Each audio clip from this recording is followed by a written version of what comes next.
decided to do a quick update where I'm at with the workshop. So I just changed this to AC drives because the Z-axis failed, and then redid the control unit. So just a little bit of cleaning up to do, and then put the side panel on, but this all works fine. And then I'm going to do a power draw bar on the top. So I've got a little pneumatic impact driver, which works great. So I'll just put some pneumatic rams to lower it on there, and then I don't have to reach up. So in the last video, this machine works.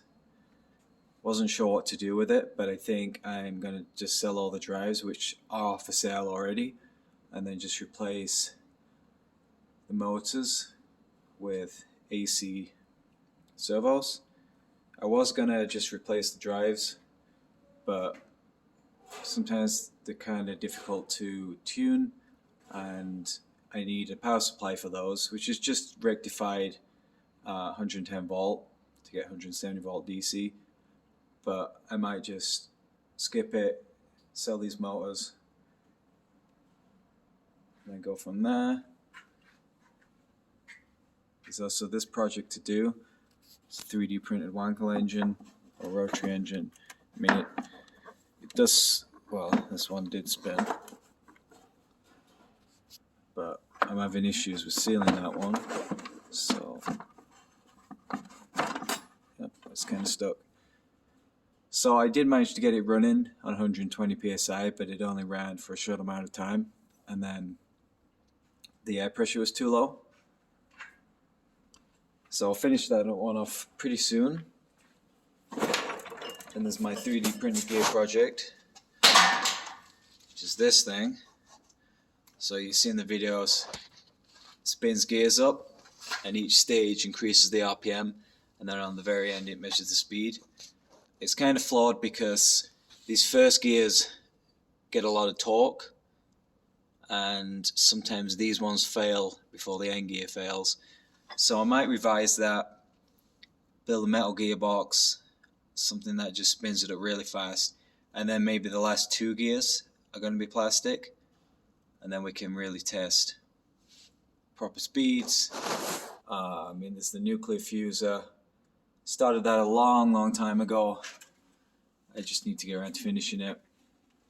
I mean, I need to make a controller for the turbo molecular pump because it runs on Profile bus, and I'm not quite sure about the protocol on that one yet.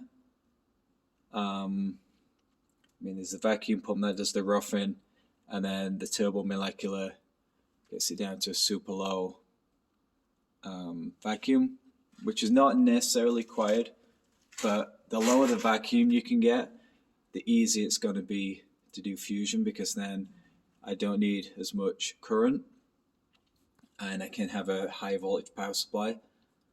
So I'm aiming for 50,000 volt, but the only issue is you need a positive ground. So it either means buying one that's really expensive or making one, which is also kind of expensive.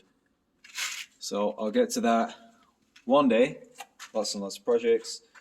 This is my hydraulic forging press. So I designed this one from scratch. This is just me squashing some tube.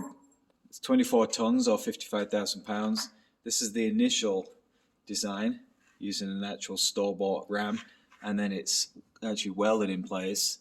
I mean, I can unbolt it, but it's actually welded to a plate. And then I got these, designed these casts and got them cast. So there's one on the top, one on the bottom.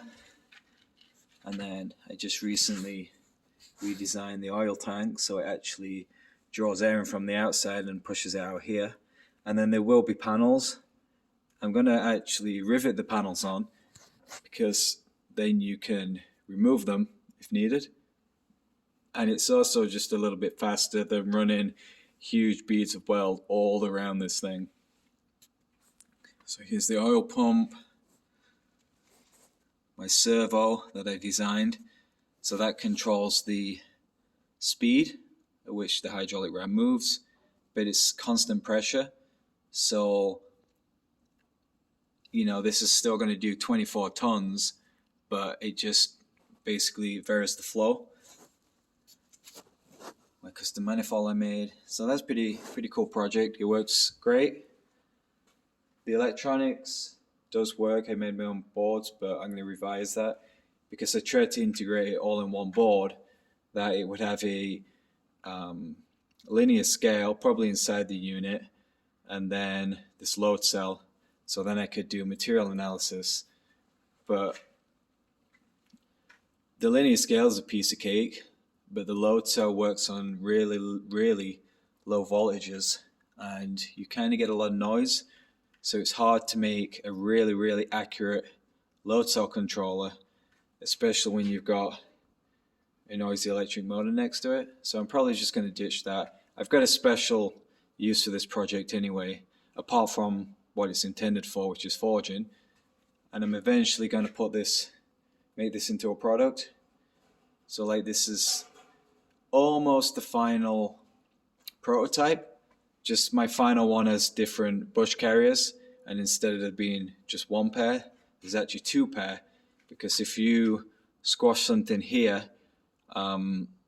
you know, this one's going to stretch maybe a little bit more than that one, and that will cause the bottom end, which is in here, to kind of twist about. It's just not very good for the hydraulic ram. Whereas my future design uses these better bushes. They're actually threaded and thread in place, and then there's basically two of those. I mean, that's already there. I've already got all the bushes machined out. Did that a while back. And then there's this project. This is one I started probably 8 years ago. This is going to be a grappling gun. So there's a big battery pack here. I think the batteries are now out of date. I've got a brushless motor. I think this one's 3 kilowatt, could be 4 kilowatt. I'll have to check. And then a reduction gearbox. And then I went through a lot of designs on this. Originally it was a spool. I used really thin fishing line. That just broke. Then steel braided cable. That broke. And then I went to 500-pound parachute cord. And then parachute cord was too big for a reel. So I had to redesign this to have some rollers. And basically you can't just feed rope between the rollers because it doesn't grip it properly. So I made a special prototype. So you'll see in one of my next videos, I'm going to get this thing working, because I do have a really interesting idea with this, and that is to build an actual working product for the military. I made a design that will accept basically anything from 7 to 12 millimeter rope. And like this one, you've got to feed the rope through the mechanism, and that's the thing with a lot of them.